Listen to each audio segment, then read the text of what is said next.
Welcome to Love in Rare Form, where we are talking real love, real marriage, and real covenant. So join us today. Welcome back. I hope everybody's been safe and staying warm. Safe and staying. That's the key. Yes. Safe and staying warm. Because hold on a second, let me fix it. Yeah, safe and staying warm during this treacherous weather that we had. Thank the Lord that it wasn't as bad as it could have been here in our region, but we did get snow and ice. We did get some snow and ice. We did get snow and ice. Yes, we did. And, we just hope that everybody else out there is staying warm and staying safe. Checking on your loved ones, making sure everybody's okay. That's the first sign of business for today. We just want to check in and make sure everybody is okay.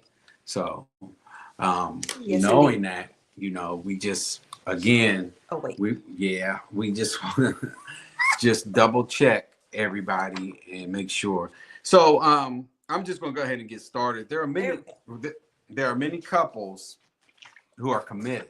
Well, How many? We want to make sure everybody, because like you jumping right in. We want to make sure everybody is okay.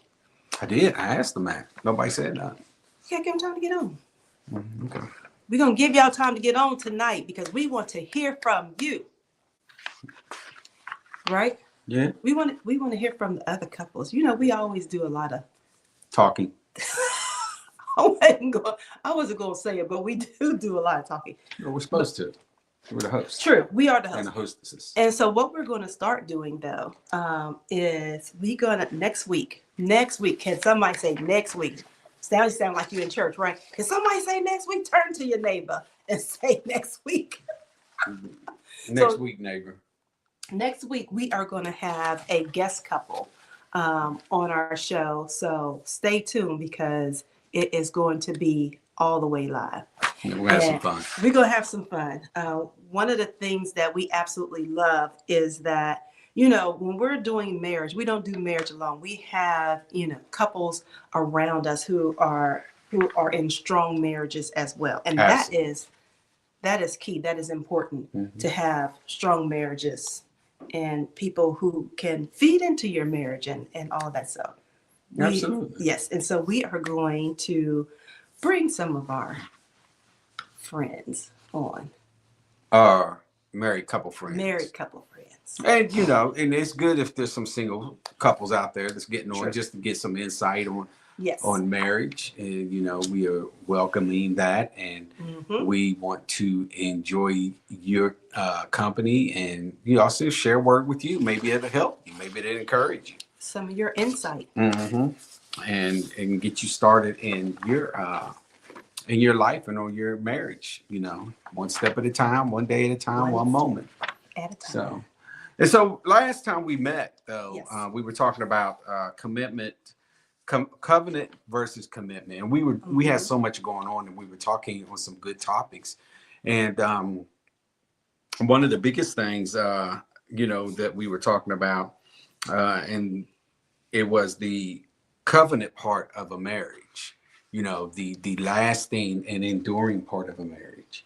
So there are many couples who are committed.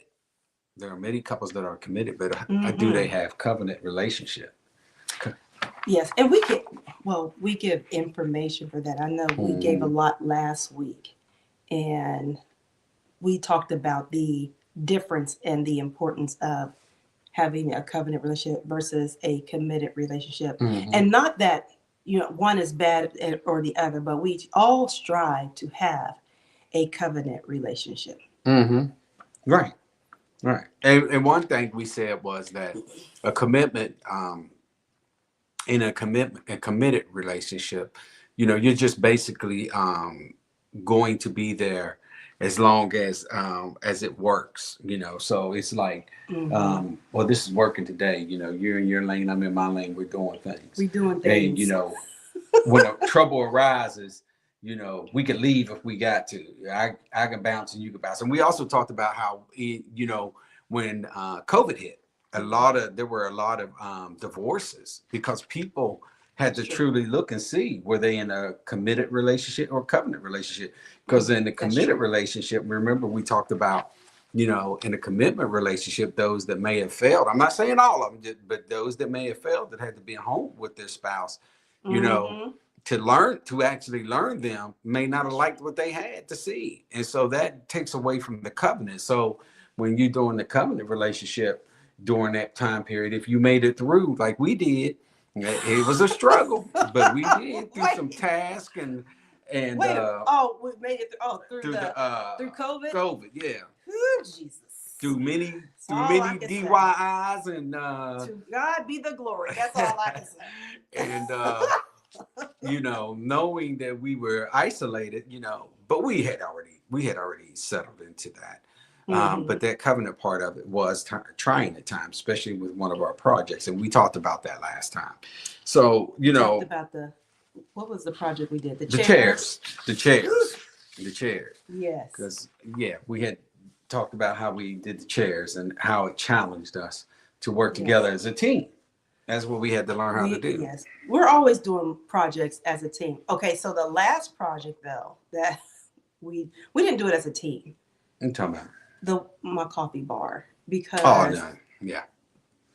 I purposely did it on my own while he was at work to save the covenant marriage. That's all I'm saying. No, you did it on your own because you wanted to get it put together, and I was rushing. That's why she did it on her. Let's just be honest. She did it on her own, but she did a good job. She actually did a good job. Okay, she didn't have no parts left over. So she did it right. I have no parts left over, but I'm trying to tell you, okay, so we talked about this before too, because when I want stuff done, it was, my coffee bar was delivered, and it was almost like, see, Aunt Joyce even agreed. And so normally I'll be like, okay, Charles, the coffee bar is here, it's been delivered. When can we put it together? Because I always like to try to help. And he'll be like, oh yeah, we'll get to it. And so in my husband's mind, getting to it is like 3 weeks or a month later. And so to save us some intense conversations, I went ahead and did it. We went ahead and did it. But that goes to the priority of my honeydew list, as men have a list that get puts on them or requested on them. So that was at the low of the list. So she, instead of waiting till the list got completed to her task, she went ahead and did it. And she did a good job. Now, if she wants to do it, she'll do it. So that's that covenant part. I agree with her full-heartedly when she wants to do that.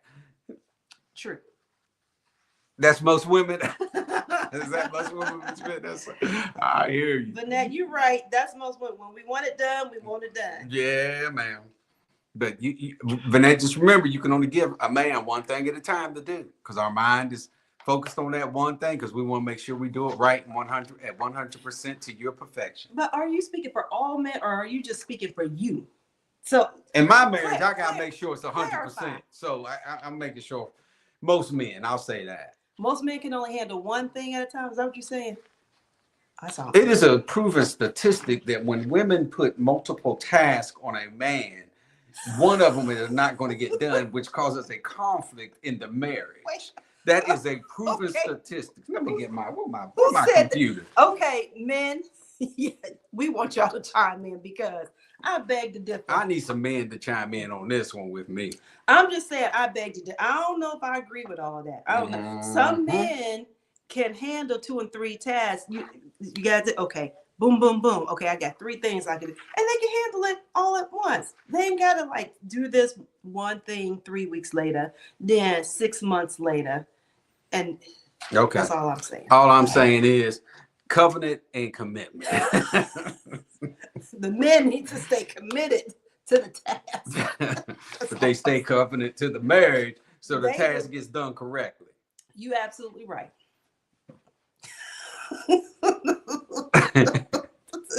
Who's that? Pam? Hey, Pam. You know Pam is gonna agree with you. That's right. Don't Thank you, Pam. Pam. Oh, Lordy. But convenience asks, I'm gonna read this. I'm gonna read something to you. How does this serve me? Covenant asks, who is God forming us to be? So that convenience. Woo.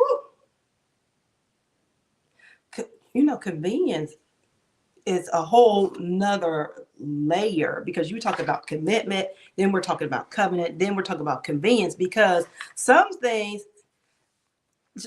Mills said Charles is right, Keisha. Okay. You say so. Come on, ladies. But you talk about convenience, so we have to be sure. Absolutely. That how does this serve me? Because if say my coffee bar, if my coffee bar didn't specifically serve you, then was that going to be put on the back burner had I not did it? I'm just saying. That's the question. It would have got done, but it would have got done within a when it was convenient for you. Yeah. I'm not gonna lie. Yeah. This is why she did it. I did it. But here's the other thing. When marriages become convenient, mm-hmm. and they come out of and stay in the comfort.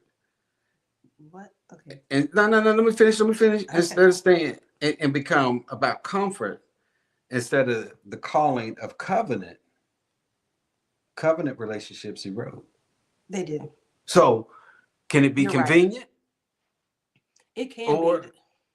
It can be. But why erode the covenant? Exactly. Mm-hmm. Mm-hmm. You got a point there, mister. Mm-hmm.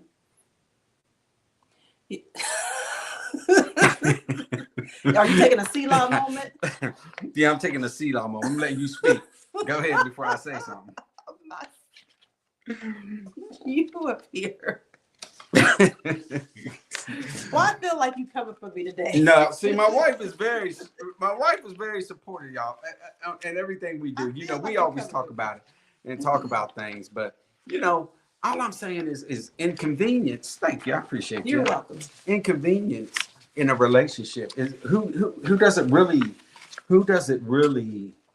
help, or does it help the relationship? Well, it should help us both. It should help strengthen our marriage. But that's covenant. And not erode, like you said, not slowly erode our marriage. Mm-hmm. Mm-hmm. You know what I mean? Things aren't always going to be convenient, and just because they're not convenient don't let it erode. But that's where covenant or the commitment. The covenant, but that's also right. too, the biggest thing is staying in the covenant relationship and staying committed to communication. There's a whole bunch of C's we've been talking. We've been talking about a whole bunch of C's. I know. CCCs in the marriage: communication, covenant, crucial conversations, convenience, commitment. And we ain't even on the cruise ship. We going on a cruise ship come July. Mm-hmm. Who's that? Oh, not the cruise ship. Where are we going? We're going on vacation. We're going on a couples retreat. Long retreat, and we ain't going on no cruise. So for those that are going and you heard cruise, it's okay. We're going to fly in the air. It's something my wife hates to do. To Antigua. If you want to go, let us know. We'll hook you up with the link. That's because I'm on meds, man. Okay, so we thank y'all for supporting us, because last week we were not online. I was sick. Mm-hmm. She was down to the weather. And I finally went to the doctor. Somebody popped off. Covenant and wisdom. Went to the doctor. Covenant wisdom. Go to the doctor, get checked. Me straight. And then she did. My lovely wife, she went and got her meds, and I doctored her up, made her some homemade chicken noodle soup. I got some homemade chicken. Now I'm working on his homemade chicken pot pie. Why did we deviate into food? Well, you haven't made a chicken pot pie in a while, or chili. See, there's 2 more C's. I don't know. Something about these C's today. Something about these C's. Okay, so homemade chicken pot pie and chili is what I need next. Okay, gotcha. Thank you kindly. Mm-hmm. Put it on the chef bill. The chef bill? Is there a chef bill? Mm. Okay. I don't know if I ever paid it, but okay. Let's get back to the topic. the topics, commitment versus covenant. Okay. Let's pause. Let's pause, right? We're going to pause. Are we maintaining, ask yourself, are we maintaining a marriage or stewarding a covenant? We want to hear from you. If we got married couples out there, we know we do because we see y'all watching. Are you maintaining a marriage or are you maintaining stewarding a covenant? What say you? I say, What are we doing? you know, Both. Yeah, kind of almost both. No, not in a bad sense. It's not bad. Because you have to have the commitment. You got to have some commitment to even be in a relationship. That's true. Now, if your commitment into a relationship, if you have alternative motives to be either good or bad, then that's a problem within itself. That's true. For you ladies out there that have been married for some seasoned years and could give wisdom, please do, to some of these young couples that are coming into this marriage realm that we're in. Because we don't want them to get into it and then next thing you know, they jump out of it because it was just based on the commitment, not the covenant. You know, just like the covenant that we have with our spouses before Christ, before, God, when we make our vows. We try to hold dear and close to those because, it states when a man finds a wife, he finds a good thing. But, how to maintain and take care of that good thing that God has given you, that you made a covenant to take care of through sickness and health, rich or poor, is our responsibility. But again, in seasoned relationships and marriages, I always try to watch and pick, especially if someone tells me they've been married 45, 50 years, I'm thinking, oh man, that's awesome. I got to see what they were doing. I'm true. Watching and seeing and looking. There's always goods and ups and downs and hard times, but that's that covenant part.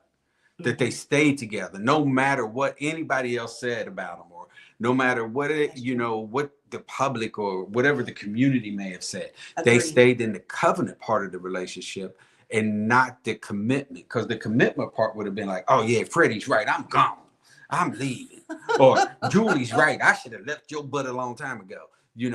So those are the differences in those. But when you can pour that into a young couple and let them know, hey, these are the things you're going to face. Mm-hmm. These are the things that we face. But if you won't be transparent with them or not, but you can still give that and articulate that communication to a young couple one way or another to show them and teach them and tell them about the covenant relationship. Especially then you can go into the covenant relationship that we have with God and that God has with us, Yeah.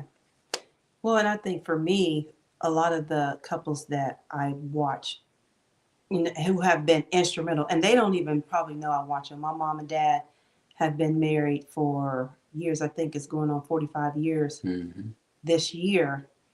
And then your aunt and uncle, who have been married for a long time, and just to watch them and how they interact with each other. Mm-hmm. And there is so much value, and there's so many nuggets, and just to watch how they take care of each other and communicate and stuff. We haven't, got it all down perfect even after 27 years, but we have such great examples around us that we can watch, that we can say, oh, you know what, I know. And we'll go back, like after they're out of our sight, or they'll come and visit and they'll go home, or we're on the road if we're coming home from West Virginia, and we'll be like, we'll talk about the things that we've seen, the lessons that we've learned just by watching couples that are instrumental in our life. And as my wife just alluded that my mother and father-in-law, I know they've been married at least 54 years, and then 45, and then my Aunt Joyce, I'm 59.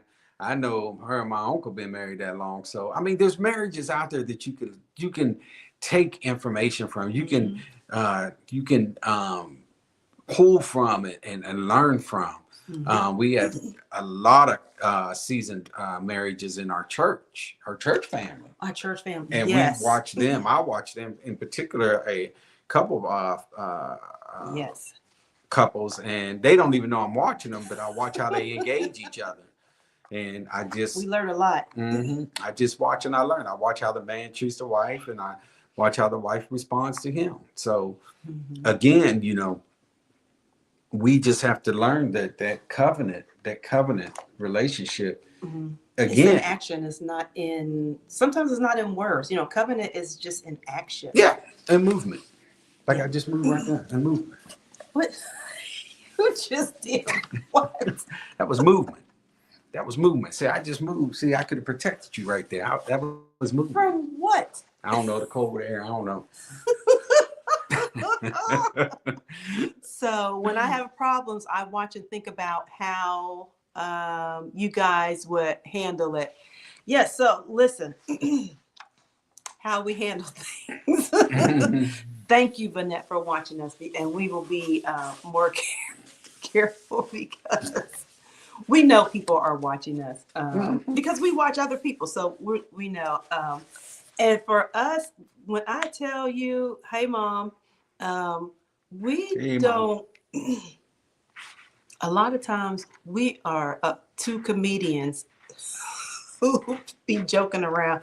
We were with some couples over last weekend, you know, Martin Luther King weekend, and you know, we were had a great time spending with our bishop and his wife, Pastor Shawnee and Adrian Starks, and the Downwards, Brian and Rhonda. And when I tell you, for us, we had a great time. We had a great, even though I wasn't feeling all that good and I was trying to, you know, weather through it. But just being around great couples and people who just love to have fun and can joke and not be so serious all the time, we truly enjoyed it. So get around some people who just love and love being together and love being married. Steve said it's important to verbalize the lesson learned. Absolutely. We were just doing my husband was doing his studying on love. Love. The greatest of these is love. The greatest of these is love. And, you know, he was just verbalizing just some things that he learned through relationships back in the Bible day and how that relates to what we go through even now, today.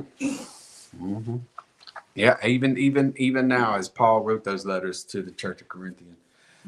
And, you know, just knowing that God has that love for us, that covenant love, that agape love that we should have for each other, that He has for us, that's unconditional, you know, that is not a commitment. That is what we would call the ultimate covenant, you know, that God has for us. Agape love. Yes. That, and again, it goes back to knowing in your heart, and it goes to the heart. We talked about that one episode, learning the heart of each other. Yeah. And that speaks soundly. You can have intense conversations, and, you know, because we have them, and, you know, and if my father-in-law was on here, he'd probably be like, time to go, Edith. That's one thing he always say, time to go, Edith. But you know, we just have our conversations, but at the end of the day, it's still love. We still love each other. That's true. You know, and we have learned over years of communication. It was another C word, communication, connection. It's not that serious. Yeah, it's not that serious. At the end of the day, it's not that serious because, you know, I always tell my wife, you can leave, you can try to leave, but wherever you go, just let them know I'm coming. You got a whole package deal coming because after all this time, if I leave, she leaves, somebody going with us. So I will just stay here, get it right, make the commitment. That's true. We do. Stay in the covenant, not the commitment. We say he knows I ain't going nowhere. I tell you, I'm gonna sneak out if I he gonna chase me down, find me. You know how the Marines are; they'll find you. But I think what I have learned throughout our marriage is that originally, I think we started out as being in a committed relationship because we didn't understand what covenant was. And I think that's one of the things, you know, that is important especially when you're going through marriage counseling, you could be committed, Mm-hmm. but being in a covenant relationship is completely different. It's like a whole nother level of just being together and being with one another. Absolutely. And you know what? Because you said that. And if you go to marriage counseling, you know, you be particular about who you go with. And Go if to. yeah, you go with and who you go to. I'm sorry. You don't want to take the girlfriend, but yeah. But who you go to, because if they don't talk that key word of covenant in the relationship, then yeah, I would just be weary. And we're not saying that anybody has to go to therapy, but if you are having issues and you need therapy, that's a key thing to look for. How is that language being portrayed? Because sometimes even therapists can push you away from a marriage that should be lasting and could be lasting. And not only that, but when you're in, because married couples, sometimes when you're going through different transitions in your marriage, be cautious of who you are talking to, because a lot of times, sometimes when you think you have a safe space to talk to someone about your marriage, and you want them to, one, you want to know that they are praying for your marriage, and then two, that they want togetherness, not to bring division. Absolutely. Absolutely. I totally agree with that. Yeah. I totally agree with that. Absolutely. Because we are very, we're very cautious about that for us, is that we don't want division. And if there's somebody that, if we feel, especially if there's something critical that we can't get through alone, then it's like, okay, where are we going? Yeah. Where are we going? We gotta go talk to somebody because we're in trouble. We are in trouble, and we've had to do that before. And we can't be going to someone and say, okay, well, y'all need to separate. No, you can't heal a marriage under two different roofs. I learned this from someone, a minister lady of mine who's no longer here, but that's one of the things she taught us, is that when you're working on a marriage, because, and that was during the time where we were separated. Listen, we talk about crucial conversations and being real. We were separated. I think we've said that before, where we were separated before under two different roofs. And that was one of the things that was the determining factor when we came back together under the same roof. You can't work on your marriage for us. We couldn't. And that insight was crucial for me, because you can't work on your marriage when you're under two different roofs. That's right. One, we weren't violent, so we don't put our hands on each other or anything like that. No. So why come you just can't talk about it and work on it? Absolutely. So Absolutely. that was Good very point. helpful. Good point. That's a very good point. Yeah. That's a very good point. Now. Uh-oh. We want to talk about this, okay? We talked about storing it as a covenant. Where have you chosen peace? Because sometimes people choose peace over purpose. I think we talked about that last week too. When you say, okay, I'm just going to have peace in this marriage, regardless of what it is. But when you want a purpose, and when every marriage has purpose, you got to find out what that purpose is. And when you're looking at how my husband thinks being a veteran, and sometimes you have to learn your husband. We're learning each other every day. And when we're sitting down having conversations, we just had, like, I think a 3-in-1 conversation earlier where, and it was a crucial conversation. I made a comment about, hey, you know what, I think this. And then it was, well, you may think that but this is what you do. And so it was one of those things that I didn't realize, oh, okay, well, this is how I think about it. This is how I operate. And so he had to bring that to my attention, because I didn't think that I was that way. And my thoughts is not necessarily all his thoughts. So we're learning each other. We always learn each other. Mm-hmm. Absolutely. Absolutely. So that's what covenant is. It is learning each other every single day. So you said it was what against purpose? It was purpose and peace. Get you peace over purpose. So I'm gonna speak on this. So peace sometimes means bind your tongue. So for men, because men can get a little harsh, like I sound like you say, I pop off. She says I pop off, but I don't pop off. If I raise my voice an octave or a tone a little deeper, then she says I'm popping off. That's her pop. That's me popping off to her. It's not yelling and screaming. It's just a certain tone. And she'll say, "Why are you popping off on me?" I'm like, huh? I'm not popping off. I just made a statement. My voice got deeper, but I just made a statement. I wasn't yelling, wasn't that. But she brings that to my attention. And, you know, to keep peace, if she's really upset, I'll just be quiet. Or if I'm really upset, she'll be quiet. But is that really keeping peace, or is that really delaying another conversation? And the purpose for communication is to be able to discuss the situation at that moment and at that time. True. So, like she said earlier today, you know, we sat and we started off on one topic and ended up in two other ones. We did.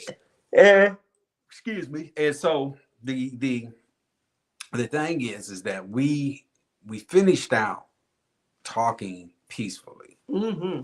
And we actually resolved some of the stuff that we were talking about, some situations. Yeah. So it was a good conversation. Actually, it turned out to be a great conversation. Mm-hmm. Who knew? Okay, so Pam said Adam wanted peace. I want to address that. So you're talking about Adam and the Bible, Adam and Eve, Pam, because I want to talk about that. And if you're mentioning, and I could be going all the wrong way, you said Adam just wanted peace. And I think you're talking about when they were in the Garden of Eden, if you are. So please clarify if you're talking about that, because we talked about that earlier today too. Did we touch on that a little bit? Mm-hmm. We talked about Adam and Eve were in the garden. And, you know, of course that caused, because one of the things that Jesus or God did not create is he didn't create death. We know he created the tree of knowledge of good and evil, and he created the tree of life. Mm-hmm. And yes, she said yes. So he created the tree of life, and then he created the tree of knowledge of good and evil, but he didn't create death. And evil is what brings death. And so even when Jesus was talking to Adam and was asking him, where were you? You know, how did you eat? How did you know you were naked? And we were talking about what if Adam would have just taken accountability and repented right then and there, because there was still a tree of life. So as opposed to just wanting peace and not taking ownership, saying, hey, listen, we did eat, let me repent, because then he probably would have had an opportunity, if he would have repented right then and there, to possibly eat from the tree of life, to continue to have life more abundantly, as opposed to being expelled from the garden for for all generations. Mm-hmm. So we were all doomed, only because he didn't capitalize on that moment to say, you know what, God, forgive me. Mm-hmm. You know, because I did eat. Mm-hmm. So we talked about that. And that is listen, when you just want peace, it may not just affect you. It may affect more than just you. Mm-hmm. And Millicent said, it is important to watch facial expressions as well. Looks can be worse than verbal communication. Ooh, Millicent. You done hit a nerve. You done said a whole lot, because let's just say my face sometimes ain't all the way saved. Because there are some things, and you know, and I think women do it more so than men, because we learn it from our mama. Sorry, Mom, you know, you done gave us some looks. My mom, when we was growing up, she didn't have to say one word.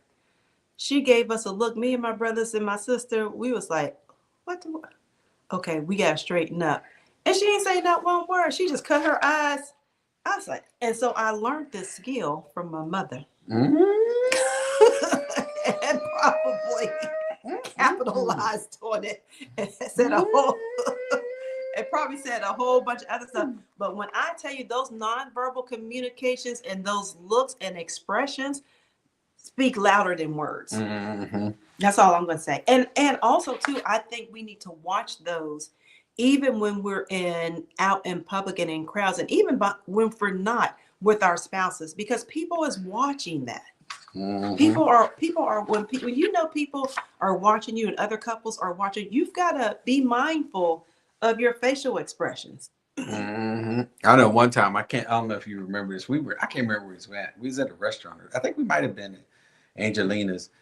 No, it wasn't Angelina. It was at a restaurant though. But this woman was having a crucial conversation while they was having dinner. And he said something to her, and she looked at him. I said, "Ooh, he gonna get it when he get on." I said, "He gonna get it." She couldn't say what she probably wanted to say. He kept eating. I'm thinking, yeah, you better enjoy your last meal, brother. Enjoy that meal. Listen, it was probably gonna be all the way serious. I can't remember, but we were out. It was so funny. It was so funny. Just like people watch us, we watch people too. But yeah, Millicent's absolutely right. Yeah. And another way of communication that gets diluted is text messaging. If you send somebody a text message and you capitalize the words, you're yelling at them, or you put exclamation points behind it, you're yelling at them. Mm-hmm. Or if you can't spell like me when I'm trying to type, because I misspell words all the time with my big fat thumb. But you got a smartphone. What's happening? But listen, it's smart ain't too smart, because he ain't helping ain't me. that smart. He ain't helping me at all. He let me look bad. He's making me look bad. What's going on with the smartphone? But I tell you, yeah. So I will text, but I would rather call and have a whole conversation. Now, what was you saying? Mm-hmm. Because I can't get out. Have you ever argued? Let me ask y'all. Have y'all ever argued with somebody through text message? That is a pet peeve of mine. I'm not gonna argue on the text. Mm-hmm. We're gonna have a conversation. Let's go to lunch. Let's go to dinner. Let's talk it out and stuff, because then I can see your body language and all of that behind it. And so, Absolutely. and when you're in a covenant relationship, I would advise you, do not watch your facial expressions, but don't argue over text. Have a conversation face to face. I promise you, you will be glad that you did. Mm-hmm. You will be glad that you did that. Mm-hmm. Right? Yeah. And it's just like, again, it's all about the, responsibility and of a covenant relationship. Mm-hmm. There was an incident that happened just recently. We were coming back from somewhere, and the GPS had got us lost, and I raised my voice because I had a car right on Keisha was in front of me with two young ladies, and I was behind her, and I had my car, and it was fully loaded. Was it raining? It was raining, wasn't it? I don't know if it was raining. It was doing something, but the guy was right on me, and I'm trying to talk to her on the phone, and I got frustrated. And so I kept apologizing to her. I kept apologizing to her friends, because that's not me. But when it comes to safety, I'm very serious about that. And especially when it comes to driving and there's other people in the car, because my first thing is the safety of the people in the other car. And that car would have hit me from behind. He would have just, because he was flying. He was not slowing down. Fine. Yeah. And but I say that to say this: in a covenant relationship, sometimes it is hard. Sometimes you have to be a little direct and harsh, but in the end of the day, you can still recover from it by apologizing. Not saying you're sorry, but apologizing and explain the situation why you responded that way. Mm-hmm. A covenant relationship, if it's a true covenant relationship, forgiveness will be there. Forgiveness will always be there. And you can carry on and keep moving forward. Especially when you can forgive somebody and move past the situation, because when you're in a covenant relationship, it's important to move past the situation. Some people will have a situation and it will linger for years, or they will hold it over their spouses. And I'm saying spouse. They will hold it over their spouse's head for years and say, remember when you doing this, and you promised me that you would never do this. And then they're holding them to a certain way of life. They're holding them to certain things that they have to do, or some things that they aren't allowed to do, just because of one experience that threatened the relationship. And now all of a sudden they're walking on eggshells. And that's one thing that we just decided that we're not going to walk on eggshells in our relationship. As a married couple. We're going to respect each other. And, if there is something that is threatening or challenging to our marriage, let's talk about it and get it out and open it and be done with it. Yes. But I'm not going to hold nothing over you. And like onto it, yes, holding them hostage. I'm holding him hostage, or he holding me hostage. That is not a covenant relationship. That's not even a commitment relationship. That's not even love. That's abusive relationship. That's abuse, yes. That's what that when is. You're holding your spouse hostage over a past indiscretion, and I'm not talking about whether somebody cheated or not, and it could be if you cheated, but don't hold somebody hostage. That's not life. You don't want to be in a relationship or in a marriage to where you have to operate a certain way because if you don't, this situation is going to come back up. That happened 20 years ago. Absolutely.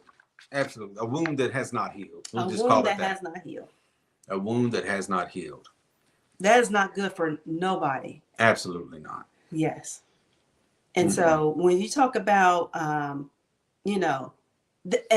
here it is, when we talked about convenience earlier, that situation of when you're trying to hold somebody hostage, you're using it at convenient. That's convenient for you to use against them.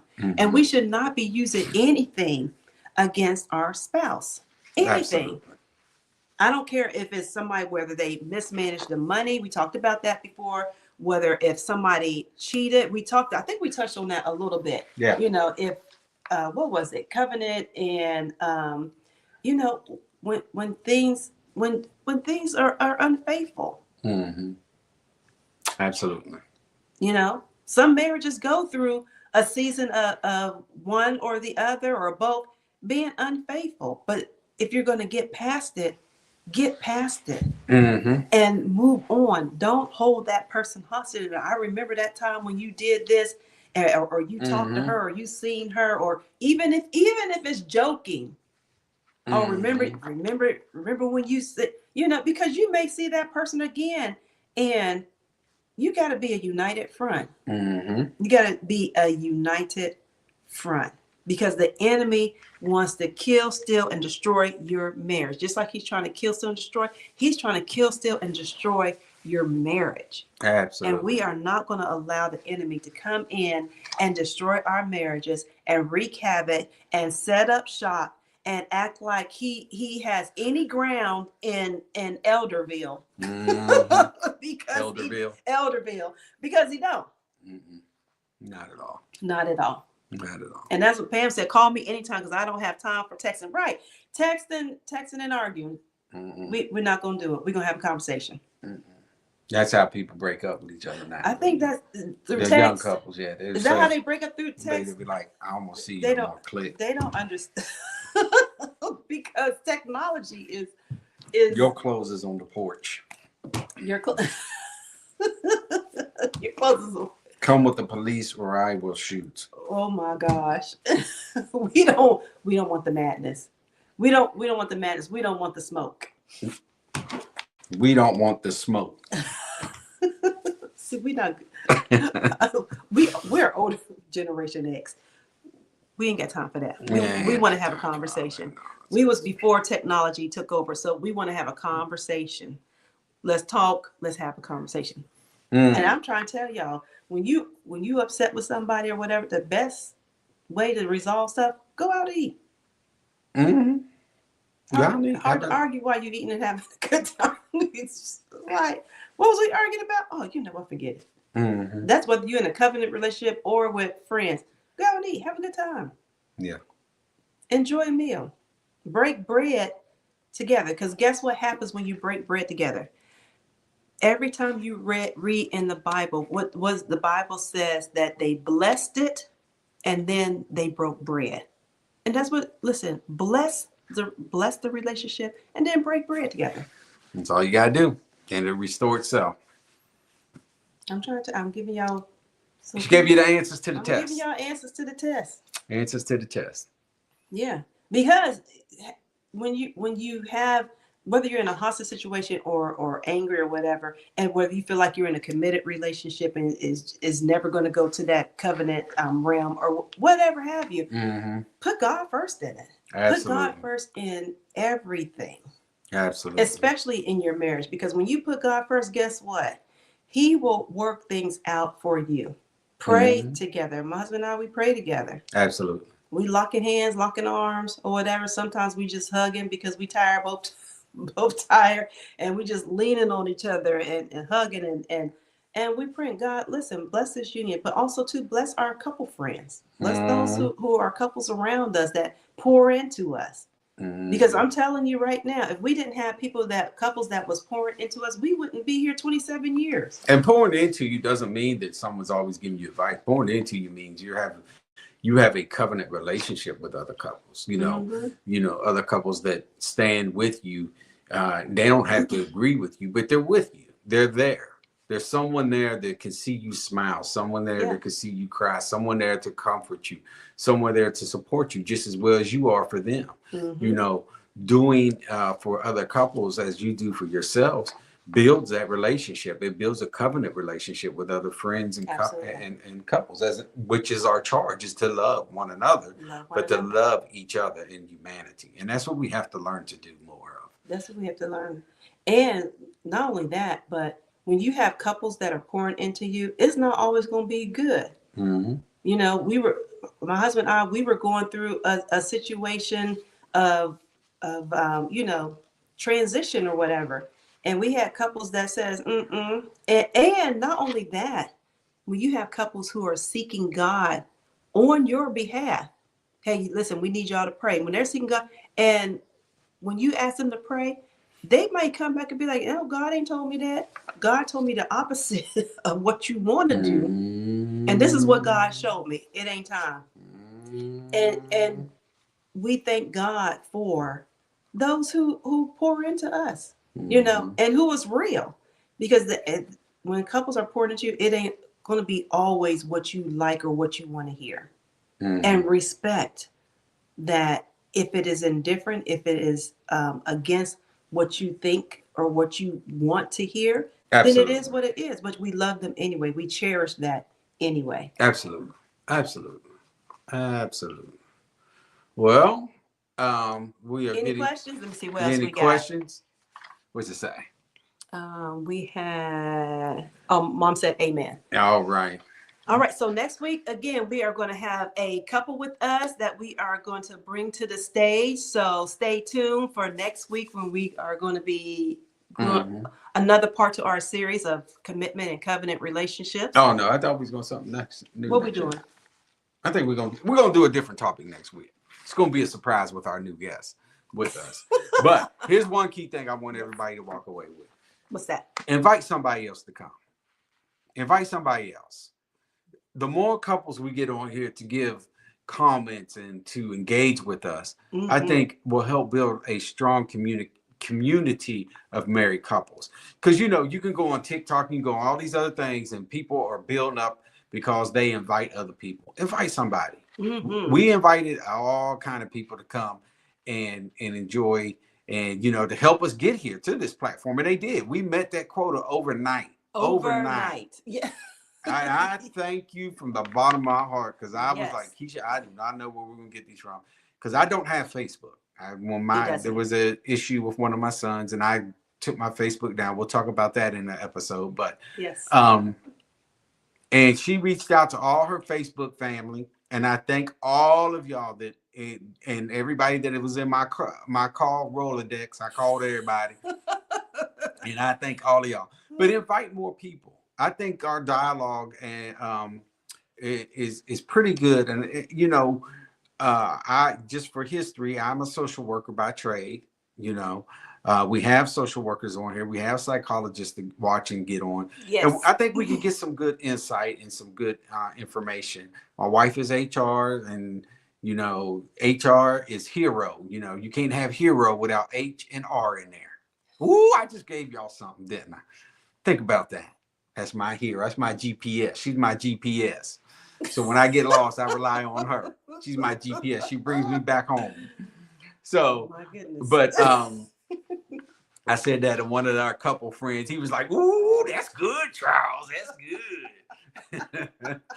But we want to just thank you for being with us on Love and Rare Form. And again, we love you. You're welcome, Vanette. And we will see you again.